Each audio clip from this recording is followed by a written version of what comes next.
तो नमस्ते प्रणाम, हम आपके भाई बबलू। आप देख रहे हैं बबलू म्यूजिक टारगेट ऑफिशियल। देखिए भाई साहब सिंह का एक न्यू गाना आया है, टीजर। जी हाँ, न्यू गाना का टीजर आ गया है। जिस गाना का था इंतजार आखिर उस गाना का टीजर आ गया है शुभ लव कंपनी से अपना राजा जी के। जी हाँ, उस गाना को लिखे हैं आशुतोष तिवारी जी और म्यूजिक दिया हमारे प्रियांशु सिंह और पावर स्टार पवन सिंह गाए हैं। और ये गाना भाई साहब बहुत कम से कम नहीं 6-7 महीना पहले ही का शूट हुआ है शुभ लाभ कंपनी के लिए। अमित भैया के बजाता कंपनी है ये शुभ लाभ।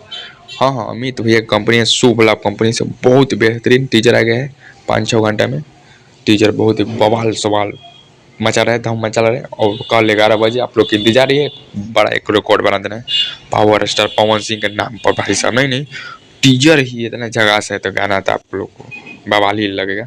और पावर स्टार पवन सिंह का हर एक गाना बवाल आपको लगता है तो कल यानी